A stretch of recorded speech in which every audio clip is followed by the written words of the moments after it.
બે રીતે ભગવાન શિવની પૂજા કરવામાં આવે છે. પરંતુ મહાત્માઓ, ભગવાન શિવની પૂજા બે પદ્ધતિ નહીં, શિવની પૂજા 3 પદ્ધતિથી થાય છે. એક તો નિરાકાર પ્રતીકે લિંગ સ્વરૂપ છે, આકાર પ્રતીકે મૂર્તિ પૂજા છે, અને એક નાદ પ્રતીકે ઓમ પ્રણવલિંગાય નમઃ, સૂક્ષ્મ લિંગ સ્વરૂપ, જેને નાદલિંગ, જેને પ્રણવલિંગ કહેવાય છે. યોગી મહાપુરુષો અકાર ઉકાર ઓમકારનો નાદ કરી અને પરમ તત્વને પામે છે, જેને નાદલિંગ, જેને ધ્વનિલિંગ, જેને પ્રણવલિંગ, ઓમકારલિંગ કહેવાય છે. પરંતુ મહાત્માઓ, દેવતાઓની પૂજા મૂર્તિ સ્વરૂપે થાય, કારણ કે દેવતાઓ આકાર છે, દેવતાઓ અવતાર છે, દેવો જીવત્વ છે, ભગવાન શિવ બ્રહ્મત્વ છે. ભગવાન શિવ આકાર પણ છે, નિરાકાર પણ છે, ઓમકાર છે, નિર્વિકાર છે, સકલ છે, નિષ્કલ છે, સગુણ છે, નિર્ગુણ છે. મહાત્માઓ, આપણા શાસ્ત્રો પુરાણ વેદોની અંદર દેવોને જીવો તરીકે વર્ણવ્યા છે અને ભગવાન શિવને બ્રહ્મત્વ તરીકે આપણે તેનું દર્શન કર્યું છે. ब्रह्मत्व होने के नाते निराकार प्रतीक में भगवान महादेव की पूजा लिंग स्वरूप में, परंतु आकार व अवतार के रूप में भगवान शिव की पूजा मूर्ति प्रतीक. कोई आपने क्यारे एम कहे कि भाई शंकर भगवान नो कोई अवतार नहीं थी, तो शिव महापुराण अंतर्गत शतरुद्र संहिता में भगवान महादेव ना अवतारों की कथा है. असंख्य भगवान ना अवतारो थया छे. तेटली तो भगवान ने अवतारो लईने अद्भुत लीलाओ करी छे. तेटली लीला तो कोई देवोए पण करी नथी. तेथी शिवनुं नाम एक लीलाधर पण छे, शिवनुं नाम एक लीला विशारद पण छे. કેટલા અવતારો તો કે સંખ્યા ન વિદ્યતે. આ દુનિયામાં કોઈ ગણતરી કરી શકતું નથી એટલા અવતારો ભગવાન શિવના થયા છે. તેથી અવતાર પ્રતીકે આકાર પ્રતીકે ભગવાન શિવની પૂજા મૂર્તિ સ્વરૂપે કરવામાં, પરંતુ નિરાકાર પ્રતીકે ભગવાન મહાદેવની પૂજા લિંગ સ્વરૂપમાં કરવામાં આવે છે. મહાત્માઓ, મૂર્તિ પૂજા પ્રધાન નથી, લિંગ પૂજા પ્રધાન છે. જે આદિ છે અને જે મૂળ છે. મૂર્તિ એકની પૂજા છે, લિંગ સર્વોની પૂજા છે.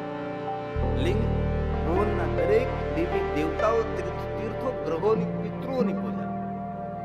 એક સાથે સમગ્ર ભૂમંડલ બ્રહ્માંડ, એક બ્રહ્માંડની 14 બ્રહ્માંડની અનંત કોટી બ્રહ્માંડની પૂજા એક લિંગ સ્વરૂપની અંદર સમાયેલી છે. તેથી મહાત્માઓ, પ્રધાન અને આદિ પૂજા એ લિંગ સ્વરૂપ છે.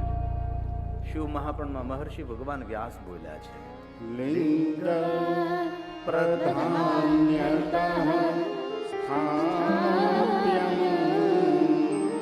तथा वेदन्तो गौणकं लिंगाभावे तत्क्षेत्रं सवेदमपि બેરમ તો ગૌણકમ. બેર એટલે મૂર્તિ, એ ગૌણ છે. લિંગ પ્રધાન્યતઃ સ્થાપ્યમ. જે ભૂમિ પર ભગવાન મહાદેવનું લિંગ સ્થાપિત કરવામાં આવે તે પ્રધાન છે. બેરમ તો ગૌણકમ, એ ગૌણ છે, એ સામાન્ય છે. લિંગા ભાવેન તત્ક્ષેત્રમ. જે ભૂમિ પર ભગવાન મહાદેવનું લિંગ સ્વરૂપ વિરાજમાન છે, જ્યાં વિશ્વના દેવ દેવી તીર્થો ત્યાં નિત્ય નિવાસ કરે છે. સબે દરેક સર્વત્ર જ્યાં ભગવાન મહાદેવનું લિંગ સ્થાપિત કરેલું છે, ત્યાં ભુવનના દરેક વિશ્વના દેવતાઓ નિરંતર સ્થિર રહે છે. તો આદિ પૂજા, મૂળ પૂજા, પહેલી પૂજા, શ્રેષ્ઠ પૂજા, સર્વોપરી પૂજા જગતની કોઈ જો હોય તો નિરાકાર લિંગ સ્વરૂપની પૂજા છે. એક શિવલિંગની કોઈ પૂજા કરે તો એ માનો અલગ અલગ કોઈ દેવી દેવતાઓની પૂજા ન કરી શકે, તો પણ એક લિંગ સ્વરૂપમાં સૌની પૂજા સમાયેલી છે. શા માટે? કારણ કે લિંગ એ આકાશનું પ્રતીક છે. બ્રહ્માંડ કે 14 બ્રહ્માંડ કે અનંત કોટી બ્રહ્માંડ એ બધું આકાશની અંદર સમાયેલું છે. અને કોઈ પણ માણસને આ પૂછો કે તમને આકાશ કેવું દેખાય, તો કે લિંગ સ્વરૂપ. આકાશ કોઈને લાંબુ લંબચોરસ ન દેખાય. કોઈ પણ માણસને પૂછો કે આકાશનો આકાર કેવો છે, તો કે લિંગ આકાર છે. તો આકાશના પ્રતીકે આપણે લિંગ પૂજા કરીએ છીએ. આપણા માટે આકાશને ધારણ કોણ કરે છે? માં પૃથ્વી. તો પૃથ્વીના પ્રતીકે આપણે પીઠ પૂજા કરીએ છીએ. આકાશ પિતા, ધરતી માતા. આપણા માતા પિતાના પ્રતીક સ્વરૂપે આપણે લિંગ અને પીઠની પૂજા કરીએ છીએ. આ કોઈ ઉપજાવી કાઢેલી વાત નથી. મહર્ષિ વ્યાસ બોલ્યા છે, આકાશં લિંગં મિથ્યા પૃથ્વી તસ્ય પીઠિકા આલયં સર્વં દેવા તસ્મા લિંગં ભુવનના દેવી દેવતાઓ લિંગ સ્વરૂપની અંદર નિરંતર વિરાજમાન છે. આપણને સૌને ખબર છે, પ્રાચીનમાં પ્રાચીન કોઈ મંદિરો આપણને જોવા મળે તો કોને જોવા મળે છે? હજારો સાલ પ્રાચીન. દક્ષિણ ભારતમાં, ઉત્તર ભારતમાં કે મધ્ય ભારતમાં કે ગુજરાત તરફ તો બહુ પ્રાચીન અવશેષો નથી રહ્યા. પણ અતિ પ્રાચીન ભગવાન મહાદેવના લિંગ સ્વરૂપ અને શિવાલયોનું જો દર્શન કરવું હોય તો ત્યારે દક્ષિણ ભારતની યાત્રા કરવી પડે છે. દક્ષિણ ભારતમાં એટલા પ્રાચીન ભગવાન મહાદેવના શિવાલયો છે, એટલા મોટા મોટા મહાન શિવાલયો છે કે એક રાજાની 4-4, 5-5 પેઢી સુધી કામ ચાલે તો પણ શિવાલયના કામ પૂરા. એટલા વિસ્તારથી શિવાલયો, એટલા મોટા મહાન શિવાલયો બનાવ્યા છે. કારણ કે દક્ષિણ ભારતમાં શિવાલયો હજી પણ અડીખમ ઉભા છે. શા માટે? કારણ કે દક્ષિણ ભારતમાં એક દ્રવિડ પ્રજા હતી, એને બહુ જ રક્ષા કરી છે. તેને કારણે કોઈ શિવાલયોને તોડ્યા નથી, શિવાલયો કોઈ ખંડિત નથી થયા. બાકી રાજસ્થાનથી લઈને ગુજરાત સુધી ઉત્તર ભારતમાં બધે જ શિવાલયો બેરહેમ તેને તોડવામાં આવ્યા. હજી પણ પ્રાચીન શિવાલયોનું દર્શન કરવું હોય તો દક્ષિણ ભારતની અંદર બહુ જ શિવાલયો છે. અને ભારત દેશ માટે તો આપણે સૌ ગૌરવ લઈ શકીએ છીએ કે ભારતના નગરે નગરે, મહાનગરે, ગામડે ગામડે ભગવાન મહાદેવના લિંગ સ્વરૂપો છે, શિવાલયો છે. આપણું કોઈ ગામ એવું ન હોય કે જે ગામમાં ભગવાન મહાદેવનું શિવાલય ન હોય. કે ભલે શિવાલય આપણે નિર્માણ ન કર્યું હોય, સમજો ગામ નાનું હોય, શિવાલય ન નિર્માણ થાય તો વટ વૃક્ષ હોય અથવા પીપલ વૃક્ષ હોય, તેની નીચે સુંદર મજાનો પથ્થરનો ઓટો બનાવેલો હોય, એના પર ભગવાન શિવજીને બિરાજમાન કરેલા હોય. પથ્થરના ઓટા ઉપર ભગવાન મહાદેવ બિરાજતા હોય અને ગામના સૌ તેને આદરથી જલાભિષેક કરતા હોય, તેનું દર્શન કરતા હોય છે. કોઈ ગામ એવું નથી જે ગામમાં ભગવાન મહાદેવનું સ્થાન ન. બ્રહ્માજીએ નારદને બહુ સરસ કહ્યું છે. બ્રહ્માજી એમ કહે છે કે સાંભળો નારદ, આ પૃથ્વી પર કેટલા લિંગ સ્વરૂપો છે તેની ગણતરી તો નથી થઈ, પરંતુ આપણું એક પણ તીર્થ એવું નથી જે તીર્થમાં ભગવાન શિવ ન હોય. અને બહુ યાદ રાખવા જેવી વાત, તીર્થને તીર્થ ત્યારે જ કહેવાય જ્યારે ત્યાં ભગવાન શિવજી બિરાજતા હોય. પુરાણને ધર્મ પુરાણ ત્યારે જ કહેવાય એ પુરાણમાં શિવજીનો મહિમા.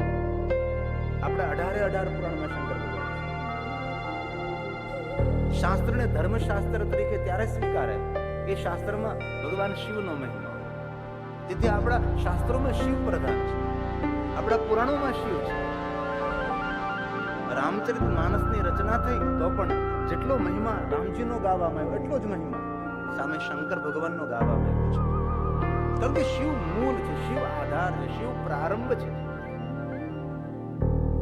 અરે વિદ્વાન પુરુષો તો ત્યાં સુધી કહે, કોઈ માણસ પ્રવચન કરતો હોય તો ધર્મ પ્રવચનનું બિરુદ તેને ત્યારે જ મળે છે જ્યારે તેની અંદર શિવની કઈ વાત આવે, અથવા આગળ અથવા પાછળ ભગવાન શિવને યાદ કરવામાં આવે તો તેને ધર્મ પ્રવચન કહેવાય. બાકી પ્રવચન કહેવાય, વક્તવ્ય કહેવાય. ધર્મ પ્રવચન તો ત્યારે જ બને એના પ્રવચનમાં ભગવાન શંકરજીની કઈ વાત આવે અથવા ભગવાન શિવનું કઈ નામ આવે. આપણે પ્રવચનો સાંભળતા હોય, ઘણા લોકો પ્રવચનમાં તો શિવનું નામ નથી લેતા હોય, ધર્મ પ્રવચન, પણ આગળ પાછળ શિવની જય બોલાવવાની તકલીફ પડે છે. અરે શિવ તો આધાર છે, શિવ તો મૂળ છે, શિવ તો આપણો પ્રારંભ, આપણું જન્મસ્થાન છે. ભલા તમે તમારા પ્રવચનમાં શિવને જ ભૂલી જાવ તો તમારી પાસે રહેવાનું શું છે? આ શ્લોક બ્રહ્માના મુખમાંથી પ્રગટ થાય છે. સ્વયં બ્રહ્માજી બોલ્યા છે, નારદ તમે સાંભળો. પૃથ્વ્યામ યાને લિંગાની તીર્થે તીર્થે શુભાની. બ્રહ્મા એમ કહે, તીર્થોમાં શિવ બિરાજે છે.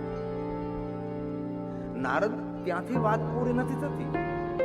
તીર્થોમાં જે રીતે ભગવાન શિવ બિરાજે છે એમ નહીં, દરેક સ્થળોએ શિવ છે. અન્યત્ર વાત અન્યત્ર સ્થલે યાને પ્રસિદ્ધાનિ સ્થિતાનિ.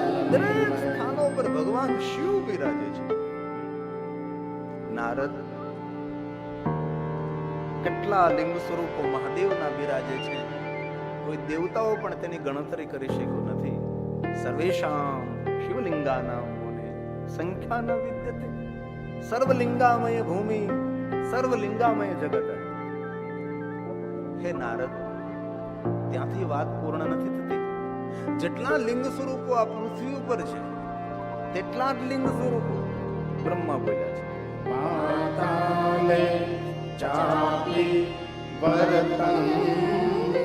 કેટલા લિંગ સ્વરૂપો પાતાળમાં પણ છે. જેટલા પૃથ્વી ઉપર એટલા પાતાળમાં, જેટલા પાતાળમાં પૃથ્વી ઉપર તેટલા જ સ્વર્ગે ચાપી તથા ભુવિ. કારણ કયું? કારણ એક જ. સર્વત્ર પૂજ્યતે શંભો સદેવ સુર સુર અસુર દેવ મનુષ્ય સૌ ભગવાન મહાદેવના નિરાકાર લિંગ સ્વરૂપની પૂજા કરતા. સાધુ તરીકે એક વાત પહોંચાડું કે આ ધરતી પર જ્યારે કોઈ અવતારવાદ નહીં હતો, જ્યારે કોઈ અવતારોની પરંપરા નહીં હતી, ત્યારે સૌ નિરાકાર લિંગ સ્વરૂપની પૂજા કરતા હતા. ત્યારબાદ અવતારને ભગવાન તરીકે આપણે સ્વીકાર્યા, એ અવતારોની પૂજાનો પ્રારંભ. અને પુરાણોનું વર્ણન સાંભળીને, એ વર્ણન સાંભળતા તેના ઉપરથી મૂર્તિઓનું નિર્માણ થયું અને મૂર્તિ પૂજાનો પ્રારંભ થયો. જ્યારે કોઈ અવતારની પરંપરા નહીં હતી, જ્યારે કોઈ મૂર્તિઓની આપણે કલ્પનાઓ નહીં કરી હતી, ત્યારે નિરાકાર પ્રતીકે લિંગ સ્વરૂપની પૂજા થતી. ત્યારબાદ એ કલ્પના કરી આ દેવનું રૂપ આવું હોય તેની મૂર્તિ નિર્માણ કરી, અને પ્રાંત અનુસાર મૂર્તિના શણગાર, રૂપ, રંગ હોય છે. તમે જો ઉત્તર ભારતની મૂર્તિ જો કંઈક જુદો અણસાર હોય, દક્ષિણ ભારતમાં જો તો મૂર્તિની અણસાર કંઈક અલગ હોય છે. એનો પહેરવેશ, તેની પૂજા પદ્ધતિ પણ જુદી છે. કારણ કે માનવના મનની ઉપજ છે મૂર્તિ. એક કાલ્પનિક કલ્પનાઓ કરી કરી દેવતાઓની મૂર્તિ આપણે નિર્માણ કરી છે. જ્યારે કોઈ કલ્પના નહીં કરી હતી મૂર્તિની, ત્યારે એક નિરાકાર લિંગ સ્વરૂપની પૂજા થતી હતી. ત્યારબાદ અવતારોની પ્રતિમાઓ નિર્માણ કરી, અને અવતારના નામથી એક સંપ્રદાયની સ્થાપના થઈ. અલગ અલગ સૌના વિચારો અને પોતપોતાના વિચારોને સ્થાપિત કરવા માટે અનેક સંપ્રદાયો સ્થાપિત થયા.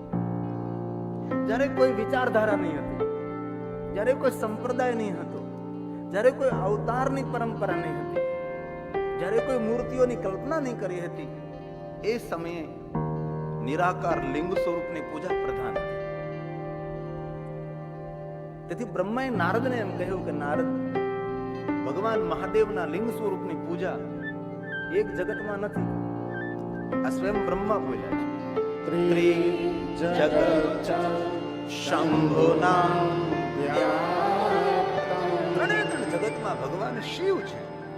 સદેવ સુર માનુષમ અનુગ્રહાય લોકાનાં લિંગ રૂપેણ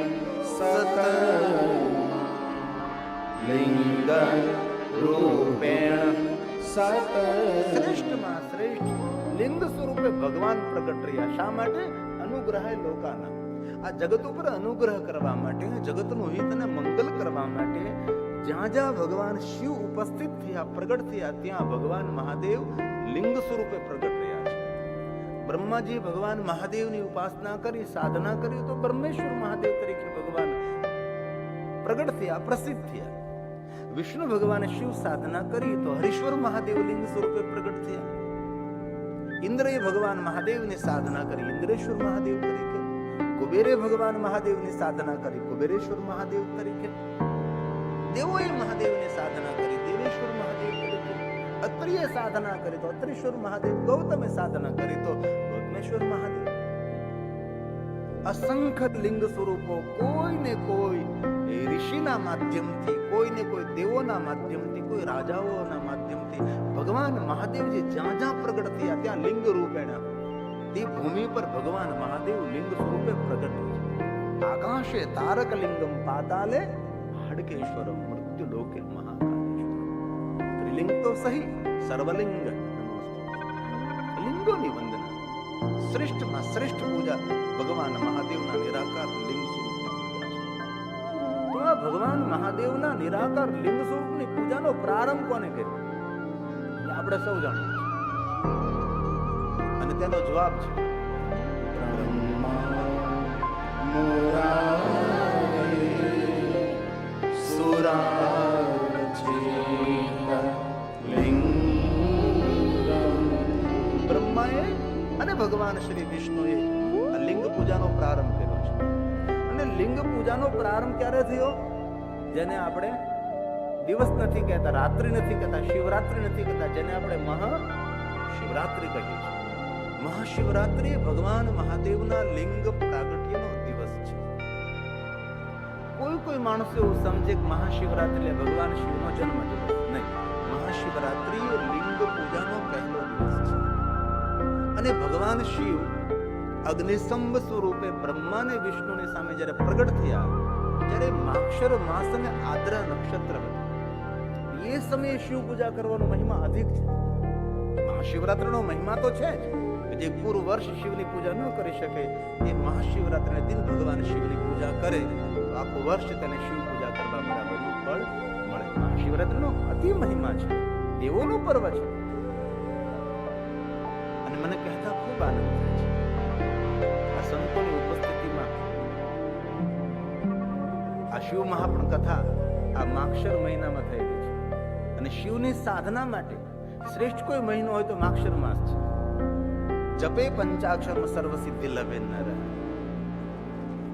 આ માક્ષર માસની અંદર પંચાક્ષર મંત્ર, પંચલક્ષ. આ માક્ષર મહિનામાં કોઈ 5 લાખ પંચાક્ષર મંત્રનું અનુષ્ઠાન કરે તો